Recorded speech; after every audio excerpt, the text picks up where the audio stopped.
Swords and Serpents. Step into a new world of gaming, where you not only play, you become.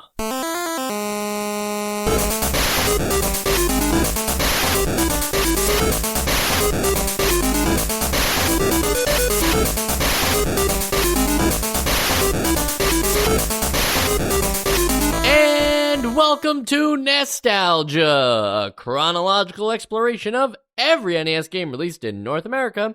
I'm Mike. I'm Sean. And I'm also Joe. Is Swords and Serpents like a play on like Snakes and Ladders? I don't think so. Yeah, not in the gameplay anywhere, Snakes but just and like Ladders is just like it was like it was Snakes shoots and ladders, and then they were like, oh, it's yeah, like then shoots they were like, and ladders, we got to make right? it cool for kids in the 90s. So I'd say it's just Dungeons and and Dragons by another name. Yeah, that's actually a really good point. My whole argument is thrown out the window because I only ever played Snakes and Ladders. I am aware of shoots and ladders, though, which this is obviously not doing that. So forget about that.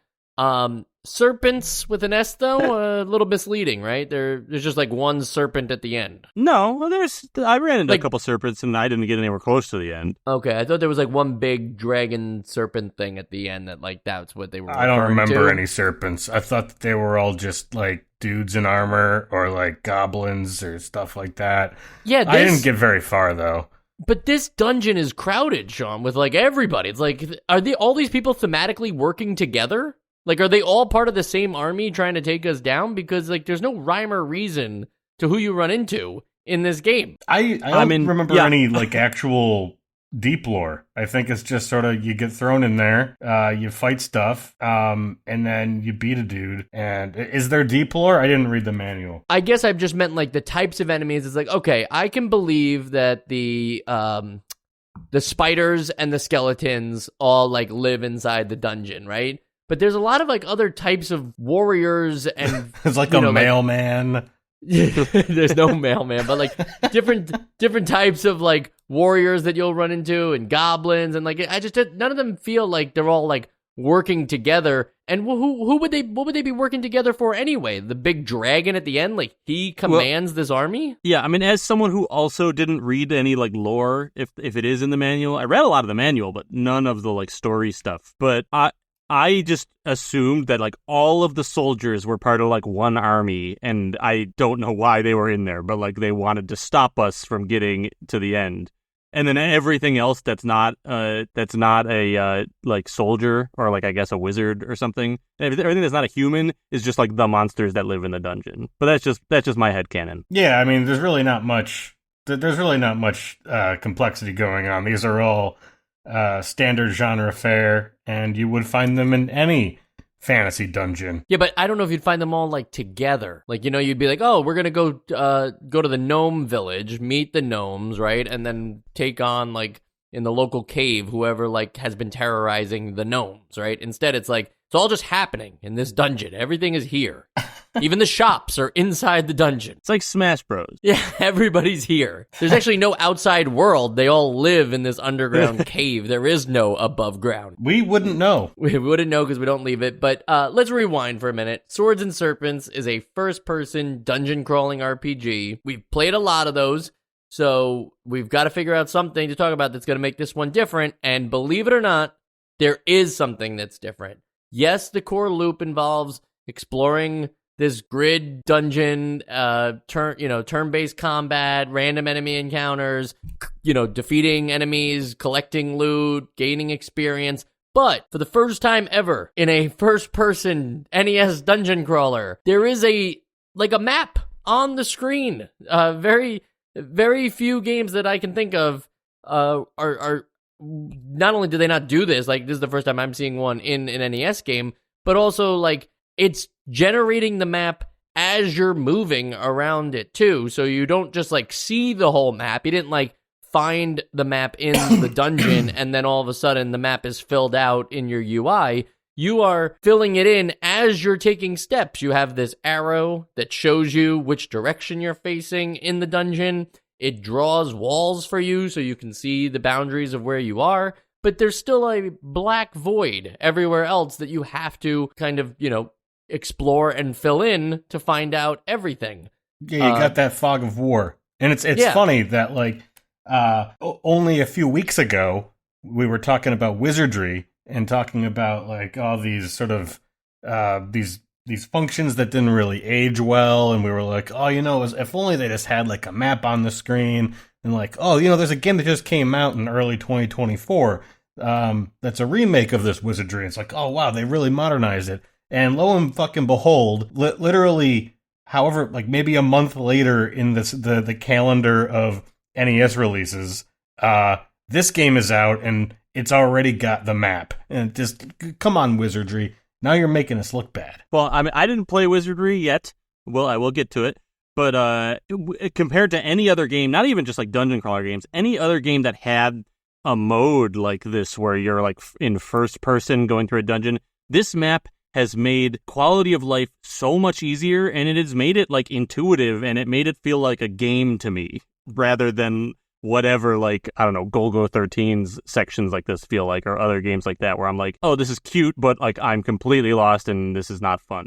This made a huge difference having this map on the side. And if you guys peruse the manual at all, you'll notice that a lot of just the first-person dungeon crawling experience, while it may be simplified compared to other entries we've experienced that tried to go more complex, this game really feels like it's trying to be the entry level into not just a dungeon crawler, but RPGs in general, going as far as to have sections on what's a role-playing game and explaining like how each screen on the UI works. And I'm not talking about like how every manual does. Like most manuals, yeah, they'll say like, and this is your map screen, right? But this actually explains like the difference between your 3D viewing section and your map display. So for those of you that haven't played the game, the UI is basically so that there is the 3D first-person view in the top left, and then in the top right is a top-down map that is being drawn as you move through the dungeon, kind of filling out where the walls are, where the doors are, where you've been, and then you can kind of try to figure out where to go next as a result. And then at the bottom, you have very basic information about your party. You got a bar chart.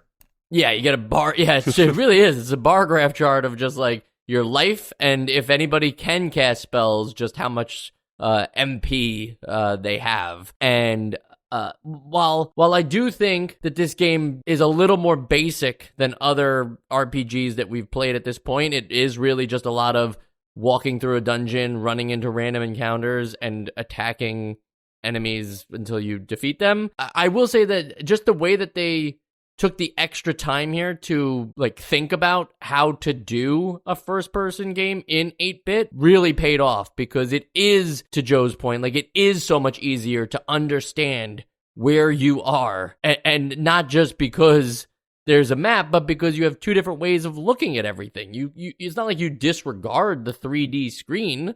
You just have this other way of being like, well, which direction was I coming from? Oh yeah, which direction am I facing? Like the top-down map really helps establish. Yeah. And I think a part of that is, and I didn't read the manual, I did do a little bit of background.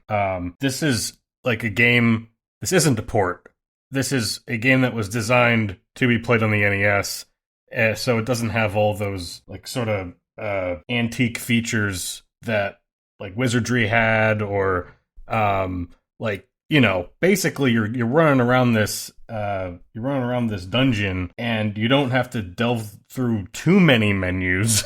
There's still menu diving, but it's not quite as antiquated as before. And also, like, this is Interplay, and their bread and butter has been this kind of game. I wasn't expecting, like, these are the guys behind like Wasteland and Bard's Tale, like them to take on this, like, all right, let's do a streamlined 8-bit console version of what we kind of know best. So it's really interesting. Yeah, and when you say streamlined too, it's both. I think it's great for like someone who's not super into these games. I mean, even like attack is A. You just press A and your character attacks, and that's it. There's not like a big menu or anything. You press B and you get your menu of spells, and that's it.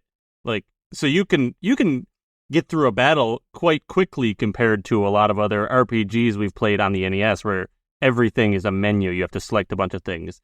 it kind of, it's almost like a no-brainer now that I think about it. Like, why haven't other, why can't other games, maybe not Final Fantasy, but other games just be like, A, attacks. I mean, some might also say that this is like your menu. Overly simplified. So we haven't gotten to the qualitative moment of it. Sure. But I do think that like having a button for the thing you're going to do the most is kind of a cool idea, and then another button that opens a menu of the other options.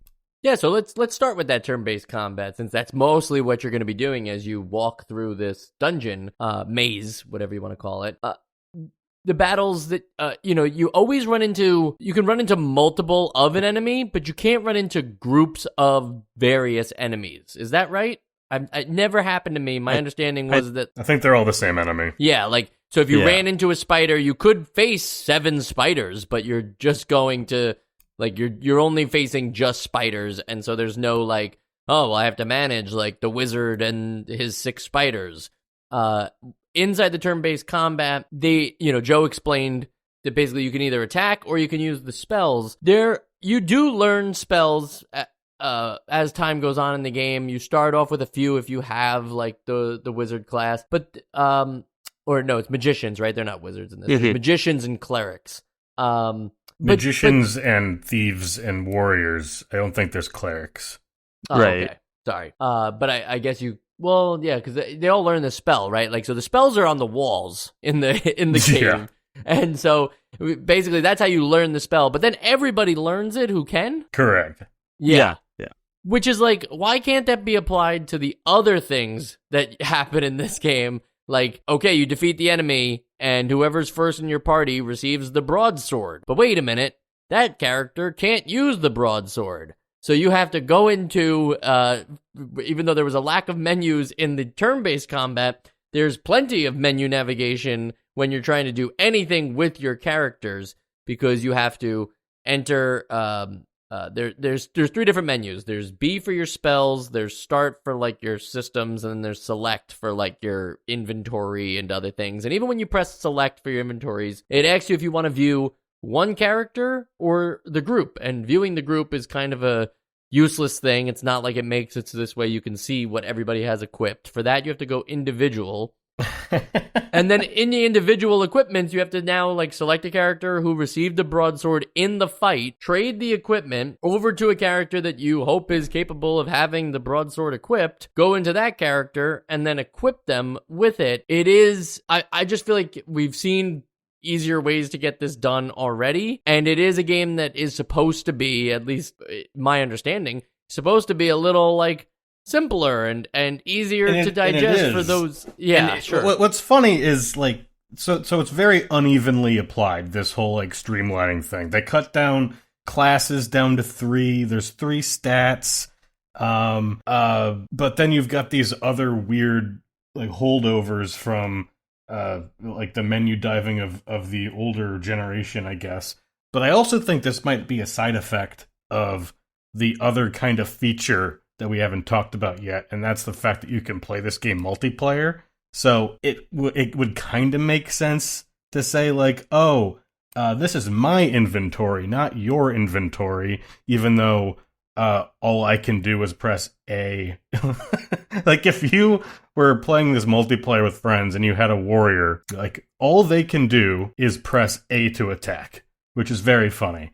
But I also think that might be why each individual character has an individual inventory that they would have to voluntarily trade to you. They can also choose to flee the fight and say it's up to you. True. I think that's I did think about that. Sorry, Joe. I just wanted to go ahead. No, go ahead. While we're on multiplayer, I do wonder, is it just a cool feature to have the ability to play with either 2 or 4? Sorry, there's no 3-player multiplayer. Is it just a cool feature to have, or does the game actually work in this not competitive but friendly way of being a party with different types of characters all having their own strengths and weaknesses? I don't think this game necessarily did enough to lend itself to this is an RPG party game. Instead it's just kind of I don't think so. Yeah, to Sean's point, it's some characters just only attack. That's the thing they do, and they don't get to I can because I'm the thief, like, I can go talk to this person and have a different dialogue conversation than the warrior would. So this is now my side quest. You know, it's like, that's not happening. Yeah, you basically, the only difference here is that the player one is going to still be like the main character. They're the ones that get to walk around. And the other characters, you're basically just outsourcing battle control of one of the characters. Yeah, I mean, that's true. And I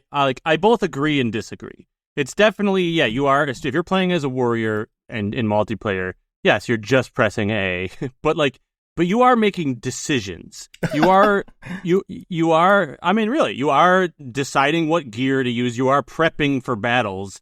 You are doing that RPG thing. I mean, it's kind of the same thing as saying, like, if you're playing a game of Final Fantasy with just monks, you're just pressing attack over and over again. Like, you are, but you're doing other things. You're gearing up and you're deciding to do things. And this is giving you that, like, each character does have agency, it seems. I did play multiplayer. I played also single player, and I didn't get super far either way. I think I got to the 3rd level in multiplayer, and I got to the 5th level in single player. I did have a lot more fun playing multiplayer, like, and it did. We did feel like we were working together and, like, deciding who's going to do what. And, like, yeah, you could play single player and everyone just talk and decide what to do. But there is something, like, imaginative, but also, like, there's something about having this attachment to your character and building up your stats. Granted, everybody levels up at the same time, but you are, like, making trades for, like, oh, you got a broadsword and, like, I can use it, and this other character can use it. Like, who can use the broadsword? Like, I'll take this, and can you heal me so I can keep attacking, or I'm gonna flee because my health's low, and things like that. It does feel a little bit like it's a D&D party. You know what this reminded me of? Basic version of this. This kind of, the way you're describing it kind of reminds me of before we had a podcast and we had a board game night, and the host of the board game night was also Mike. So he would bring out Pandemic, which is a cooperative multiplayer board game in which you basically just hold cards for whoever's got, like, whoever's gonna make the plan. And you just kind of do what the plan says. You're not really being, like, I don't see it as having agency. I see it as just holding the sword. You know what I mean? I don't know. I don't see the same level of agency. I know what you mean, here. But I guess what I'm saying is it's not just holding the sword. It is deciding what you want to equip, and, like, you do control your character, especially the magical characters, where there's different spells you use. There's different ways where it's like, hey, I need you to use Deadeye on me so I stop missing. And then it's like, there is, like, a level of stuff that you do that the other players don't do, and, like, it is not just like, okay, this is what we're gonna do, everybody do your action. But there's also, like, I mean, it can be if that's how you play it, but, like, we were playing it where everyone's kind of just in control of their own character, and everyone, the wizards, no one said, like, okay, it's time for the wizard to use a heal spell now. Like, the wizard decided when to use the heal spell, or when to, like, buff somebody, or when to use a shield spell on the warrior. So there's definitely more complexity if you're being a magician. I was talking about, like, if you're a warrior. But just a thought here, Joe. And I'm not trying to say, like I agree with everything you're saying, but don't you think, theoretically, and this is not to discount what this game did, but theoretically, if Final Fantasy made it so that, you make a party of 4 and it actually had 4-player support, it would be basically the same thing as what you're saying is cool in this particular game. And the point I guess I was trying to make was that, doesn't that just mean that it's just like this game didn't specifically, like, introduce any kind of multiplayer mechanics into it, but just made it so that, like, the multiplayer part is that your character is your character's the leader, my character's the magician, the other character's the thief, and we're all playing as different people. But they didn't, like, actually think about how to take that multiplayer experience in any other way than just being like, well, you just control a different party member than the other person. But basically what this is doing is just, instead of passing the controller around, like, now your controller's just tied to a character. Doesn't seem to be anything designed to make it more engaging. I mean, yeah, I don't think that they designed anything that like changes the game, like the game itself, but just the act of having your own character that somebody else can't control. I mean, yeah, you can pass the controller around and get the same effect, but that would be tedious. So, like, I do think that you have to use a little bit of imagination, and you have to, like, maybe set ground rules, like, hey, we're not going to just play as a one-player game where one person's giving commands to everyone else. And as long as you don't do that, there is agency to each character. But yeah, you're right. Like, they didn't make it so there's something different than single player as far as like the code of the game. But they actually did, and I'm gonna give you. I can't even agree with you.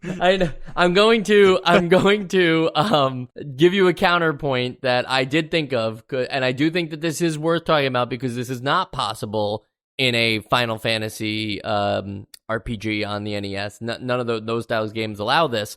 This game allows when you want to save your game. There is no battery to save. You get a password, but you don't just get like a password for the like spot that you're specifically in and you load right into. You get a password for each character. So theoretically, the multiplayer component is almost a little bit, and I didn't fully play this game, so this might be not 100% true, but like Final Fantasy Crystal Chronicles, like, where you can just bring your character from your save file to your friend's house, and some other people can come over too, and you all hook up your Game Boy Advances to your GameCube, and now you're all playing together as a party, but it doesn't mean that you have to finish the game as that party. You can take this character that you got the password for, go over to somebody else's house, and be this awesome character loaded into their file, playing as that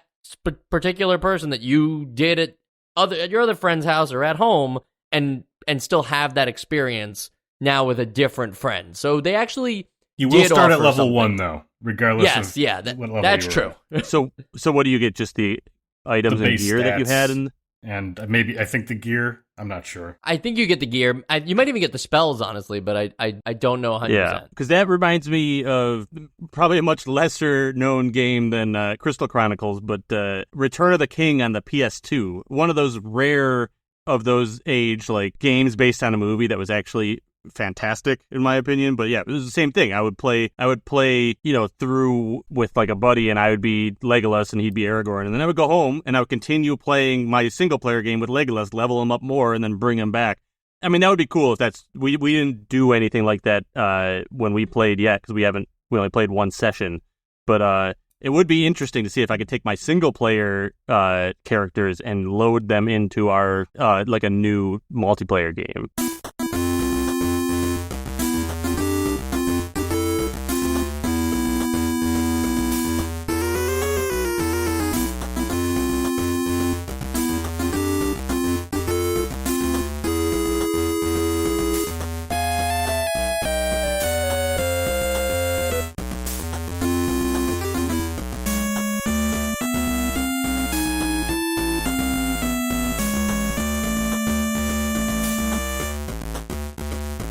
You know what? I hate to do this, but It's not true. I was looking into just like what carries over and such. So it's just base stats, huh? No, it's worse. It's not possible. I came up with something cooler than the game. Wait, really? So where did you come up with that? Well, they do have a different password for each character. Right, they do have a different password for each character. However, apparently the way that the game generates the password, it requires you to put in all 4 of those same passwords. Jesus. To get to get a load in. All right. So you can't just take like, let's just use the default party, right? That you get with the game, Iago. You can't take like that Iago that you have and just take that password and enter it and then create 3 new characters. Like you can't do that. So that's pretty. Wow. It's pretty upsetting. Look at us. Well, I don't think that's a look at us thing. I think it's like, why wouldn't it work? I just don't have friends. But it turns out that they didn't do it, so that stinks. I guess that makes sense, because I was thinking that these passwords, although annoying to type in 4 of them, it is pretty interesting that they were short, right? Like, I feel like Metroid had an incredibly long password. Granted, it was an older game, but why is this so short? But it turns out, no, it's just a clever way of breaking up the lines of code. Yeah. So even if you're playing one player, does this work that way? It is still separate passwords for each character. Okay, so I didn't realize that because I was also thinking like, wow, this is the first time I've ever seen 4-digit codes. So I was like, what information could even be in those? So the name needs to be in. Here's the rules. Sorry, this is like from an old forum post on Swords and Serpents. The name needs to be included in order for a character password to be valid. So you have to type in the correct name, Iago, with the password that was provided. The game password uses the other passwords to generate it. So if you create 3, all 14 stat characters. So it's hashed and salted and... But then you later want to replace one with the other character, you cannot. The game password will not be accepted. However, the order of the characters can be changed, and it will still be valid. So to use the default party of Iago, Mask, Ajax, and Eren, you could have Eren lead the party, but you still need Iago, Mask, and Ajax as you had them in the other file. Is it does not, like, there's no real leading, there's no character that's leading the party. Aside from in a multiplayer setting, I guess, where whatever controller you're using is also controlling one of the characters. But in a single player game, like, there's no turn order, and there's no preference for who gets hit. So leading the party is kind of in air quotes here. Yeah, I mean, I guess it feels a lot different in multiplayer because, the leader is actually the one moving through the maze. But yeah, in single player, honestly, I don't even think about who's who. I just going through. They're just pools of health and attacking and mana. Yeah, exactly. So for single player, I just use the generic the pre-made party, and I don't even remember their names. But it's Joe, Mike, Chris, and Sean. Oh, no, Sam. Well, Chris hasn't been Sam in 200 episodes. I was going to say 200 years. Yeah, but the listeners don't know Chris. Sorry, Chris. I know you can hear me right now. Chris is our audio producer. What I did like about this game, though, and this is another streamlining, not so much making better, but it was just refreshing after the complete. Again, I'm going to continue to reference Wizardry, which I know you haven't played, Joe, but just the intense, punishing level that Wizardry got to in terms of, if your party dies, you have to then lose those characters and go back and get them, or just abandon them and start over from scratch. Whereas in this game, you just kind of get warped to, a temple, and you still got all your stuff, and you still got all your spells, and you still got all your levels, and then you just have to backtrack. And I know that's super baby mode, but I think in a game like this, I think that's necessary. You know what? As you said that, I did remember that I did play a little bit of Wizardry. I just couldn't make the episode and didn't play enough of it anyways. But I do remember now, at least the beginnings of Wizardry. Thought that needed to be. So I know I that needed to put that out. That sucks, but it sucks that you had to die and then go back and get them, and it just it hurts. Yeah, it was this game again for that ease of access compared to a lot of other games is a lot less punishing also, but still can be punishing. Oh yeah, for no reason sometimes. Like the fact that I love the fact that when you go through this dungeon, you are revealing it and basically plotting it on your map as you go. And then you can go to the next floor, you come back, and it's all right, I've already been here, so I'm not lost anymore because the map is already right there. But then sometimes it just resets all the maps. And that's so frustrating. That was the coolest thing about this game. And then it's I had to go back to level 2 after I was on level 5, and I'm it's completely, I gotta fumble my way around again. Joe, that's actually them simulating concussions. Oh, okay, yeah, probably get a lot of concussions from the goblins. Yes. I mean, I guess realistically, if I go through, all these levels in real life of dungeons, I don't have them all 100% committed to memory when I go back hours later, but they definitely tricked me into thinking I was going to get that. And then it didn't happen all the time. And while it's nice to have a sense of place in the dungeon thanks to the top-down map that is being drawn for you, the dungeon environments themselves, I mean, like, it's really basic. There's very little variation between the various levels, of which there are 16 levels to explore. Basically, it just changes from, like, the walls are blue to the walls are purple.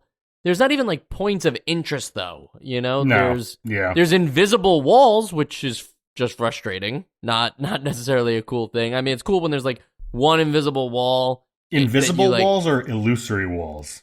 Oh, is that what they're called? Well, is it a wall you can't walk through and can't see? Or is it a wall that you can see but then be able to walk through? It's a wall that you can see but then be able to walk through. Okay.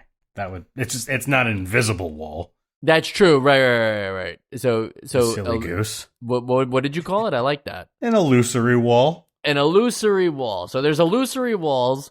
There's limited points of interest. There's just a palette swap across levels. I just think that, and let's talk, we could talk too about even just, Joe was pointing out one flaw, but I think another flaw of the drawing map system, now that we've done enough praising of it, another problem is that it doesn't mark anything of note. It just draws a map for you, but it doesn't say, like, it doesn't place an A or a shield for, like, where the armory is. It doesn't point out, like, where a previously opened room was, like a door open doesn't exist. It just draws a door. I know I'm asking for a lot here, but I guess what I'm saying is that the game wants you so badly to be involved in the map system that there is a first-person 3D map on your left, a top-down 2D map on your right, and then in the manual, there is a page, a blank dot matrix page for every single level of the map. So 16 blank dot matrix grid pages for you to draw the map yet again, but this time with an actual legend of, like, this is where the temple is, and this is where the armory is, and this is a staircase, and this, because it wouldn't mark that for you in the game. Why they were, like, going through 3 different ways to basically have a map, including a whole page on just how the idea of how to draw and map your quest, makes me think that this is actually just like a Lewis and Clark mapping simulator. I think you're licking a gift horse in the mouth. First of all, like, there are no points of interest, Mike. Like, there's just that walls, was one of my arguments. Floors, and ceilings. It does mark doors at the very least, so if you can see on the other side of a door, one would assume you've been through it. And yes, it would be nice to mark the armory and the staircases, but I think that's the only real complaint there. And that's just they've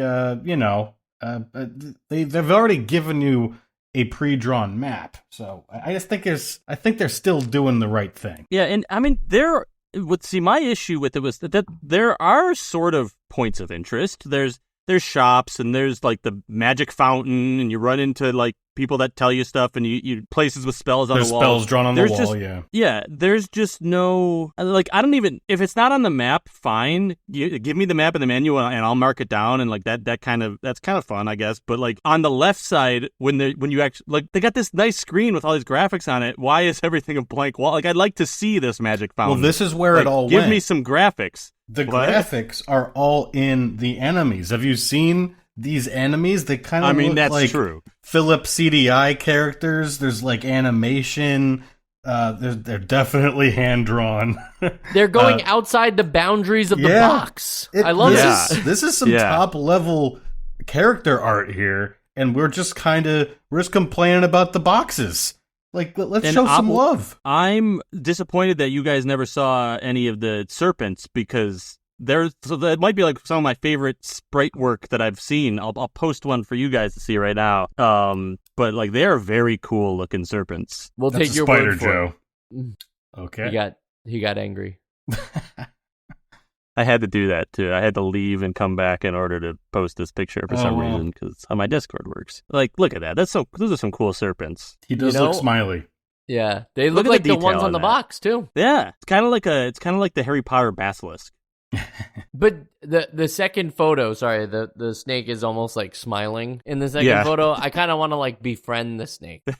Yeah. Why are we forced to fight these guys? Because it's either swords or serpents. The game lies. You can't have both. It's swords or serpents. Damn. There's also, sorry, Sean, there is no plot explanation because there's very little plot in the game at all. Apparently there's a little, there's a little bit here or there. The game hits you early with just like, there's You're a dragon at the end.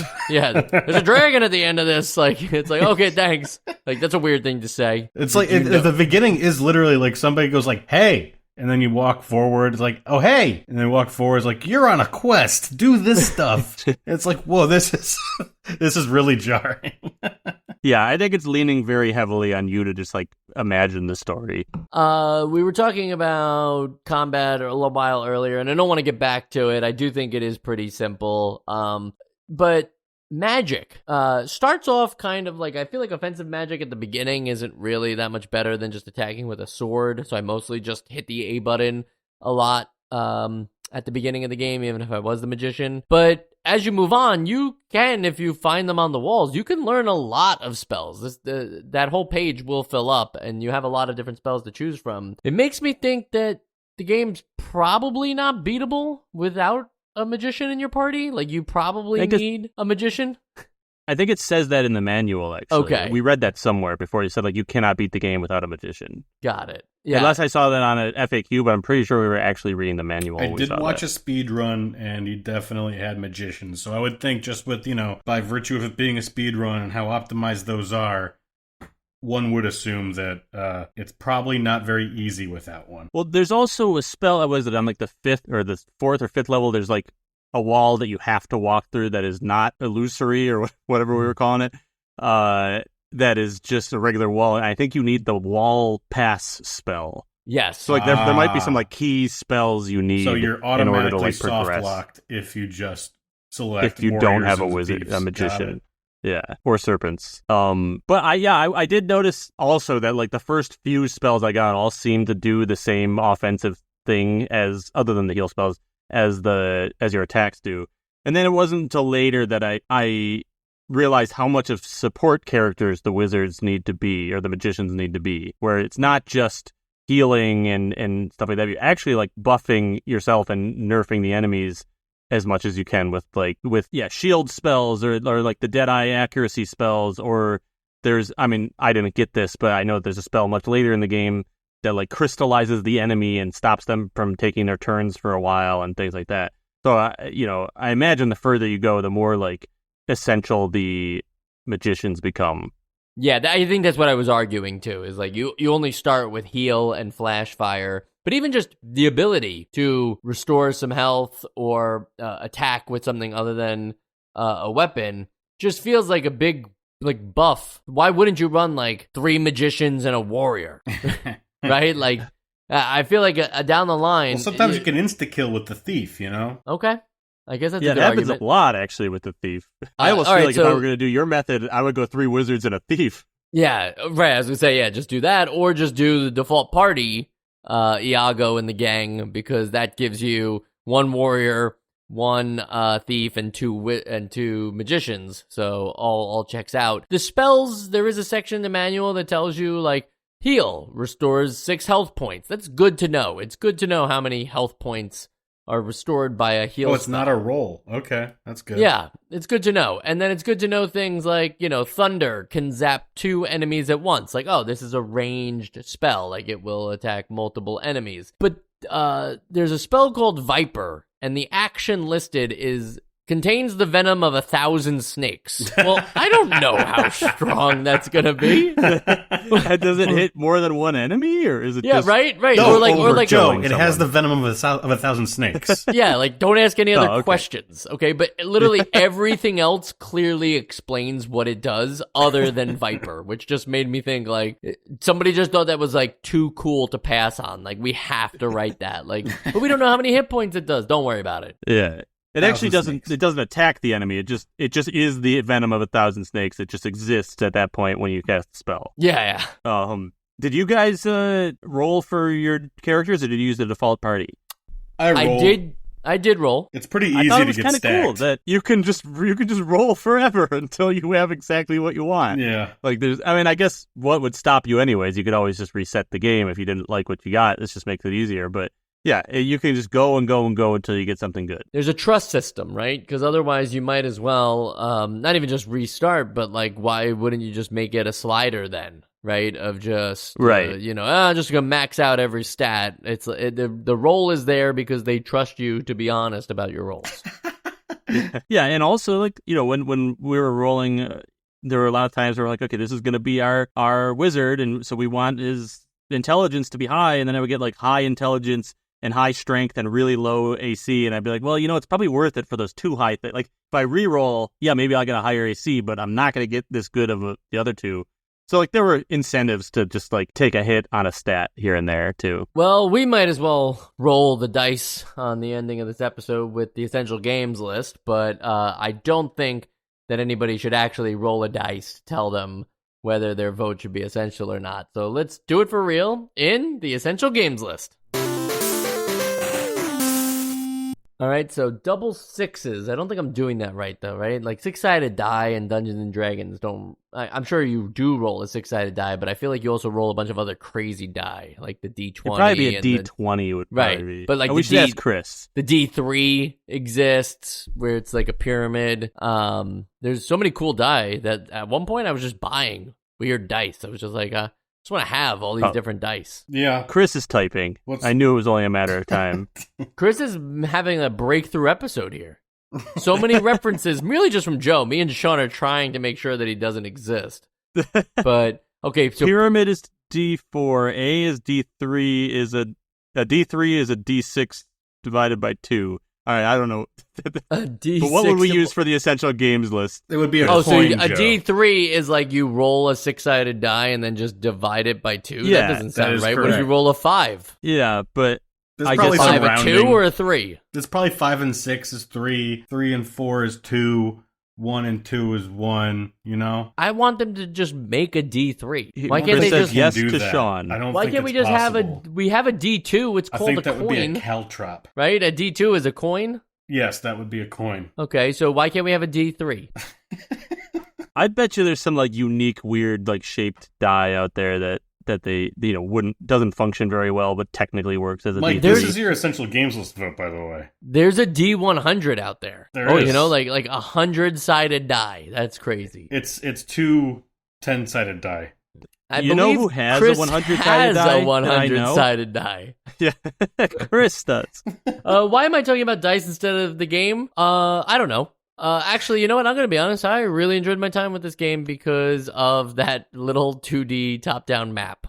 It made me realize that sometimes with these older games, you really can appreciate a simple quality of life improvement. And this game, more than any other of these dungeon crawlers, was something that I could actually hang with for a little bit longer than I probably am accustomed to at this point on the podcast. I did play quite a good bit, but the problem with playing quite a good bit is that you realize that once you do all of the, once you hang with the game a little bit, the actual experience of playing the game is really just navigating this uninteresting map and constantly running into random encounters where the only real question is, what am I going to do? Because the enemies don't really do anything of particular note in the sense of like, oh, this is going to, like this new enemy is going to completely flip the script on me. It's like, no, it's really like, how do I want to attack this? And so you mostly just wind up doing the same thing over and over and over again,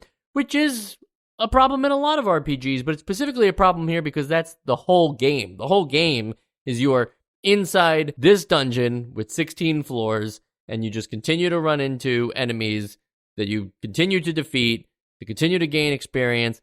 It is incremental in a way. It's not an incremental clicker game, but in some senses it has some parallels to that. And so ultimately, I didn't feel wowed by anything in Swords and Serpents other than this little like map generator drawer, which if I recall in our wizardry episode, there is a program on like Steam now that can do this for any NES game. You can just have any NES game like track its location for you and draw these maps.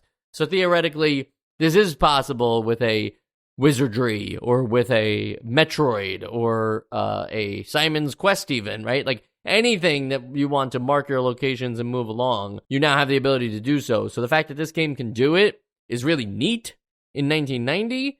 It doesn't make it stand out in 2024. So it's a no from me. What about you, Joe? I had a hard time with this one, with deciding this, because I really, really enjoyed this game while playing it with my friends, and even while playing my single player file. It does feel like it nails that sort of dungeon crawling feeling where you are uncovering things as you go, and you're really learning about this world, and you feel like you're in danger, and you feel like you kind of have to plan ahead of like, how do I get back up a few floors in time to heal before I keep going back down, and like I love that about it.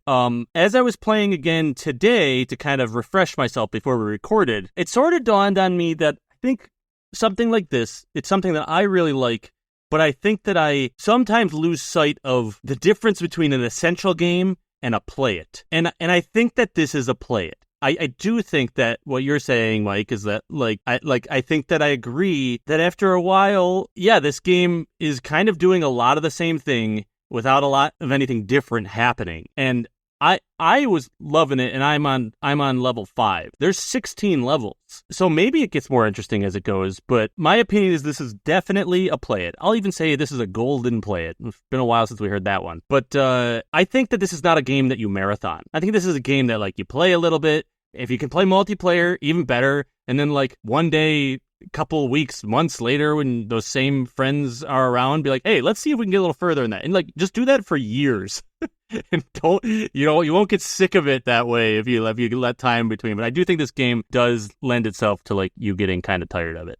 So in the end, not essential. Sean. Wow. So I'm kind of in the middle between Mike's total indictment of the genre and Joe's really enthusiastic, great like. I won't say love since he said it wasn't essential.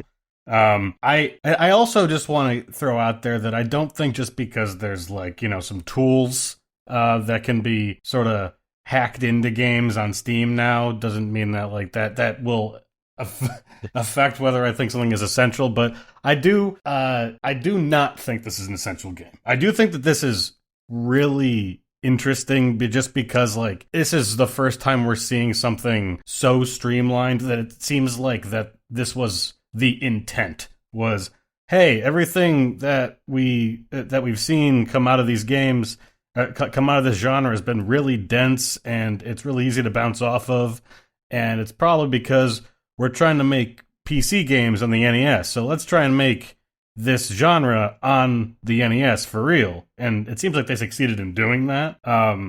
We've gone over all the pros and cons, but I just wanted to say that was I would say it's a play it if you like dungeon crawlers, or maybe if you have just found them completely opaque and want to give a shot to something with a little bit more, not polish, but a little bit more forgiveness. But yeah, still not essential. That is a great point, though, Sean. We don't talk about that enough. That like this would easily be, even if I didn't sound enthusiastic about the game, it would be my accessible entry point for anybody who wants to try a NES dungeon crawler. I wouldn't recommend any of the other ones that we've played because they're just so difficult, so old, so removed of the kinds of things we expect in video games now. Whereas this one, just even the ability to understand your place in the world, which sounds crazy, but like that's enough in a way for, I would recommend, we need more of that. We need to think about like, if you can only play one of the genre and the genre completely sucks, which one would you play? But the genre doesn't completely suck, of course. There's many a good dungeon crawler out there. There's a whole book on it. There's books and books on dungeon crawlers, and they are an exciting genre. It's just clearly not something that I grew up with, so it's a little harder for me. It's really hard that I don't have any nostalgia at all but I also don't have any nostalgia for this genre. So it's like platformers probably get an easier pass, right? One would imagine. Yeah, especially because like I hear you. platformers did things right from the beginning. You know, like we kind of said, like, yeah, that's the blueprint. Like Jumping is good. stuff. Yeah, jumping's good. Like, and have pits while you're at it. Next week, what are we playing? Oh. I know it's up to me, Wow. right? We are playing. Okay, so all right, wait. Well, we made Joe do a deep dive into Dick Tracy before we played that game. Next week is Total Recall. So, is anybody the Total Recall expert, or does one of us have to become one by next week? I'll become the Total Recall expert. Okay, Sean. Yeah, I've never seen it, so that's perfect. I'll defer to Sean next week. Sean is our Total Recall expert. I feel like there's not that much, right? There's probably like... I think there's two movies, one of which is a remake. 2 movies, one of which is a remake, is correct. Does the remake also star Schwarzenegger? I think it's Colin Farrell in that one. Okay. And then there's apparently also a TV show. Oh, I'm not watching that. Yeah, Total Recall 2070. 22 episodes. We're not going to expect you to watch that, but maybe you check out like the theme song. I'll watch the... I mean, I got to imagine. I'll watch the intro. Like, yeah, that's the theme song, the intro. Yeah. Yeah. I mean, I'm sure it could only help to watch the new movie, but really, it's only the original movie that is going to have, that this game is going to have known existed when it came out. No. I'm going to make sure that we compare to both of them. I'm going to have a whole section. Oh, okay. Yeah. Perfect. Yeah.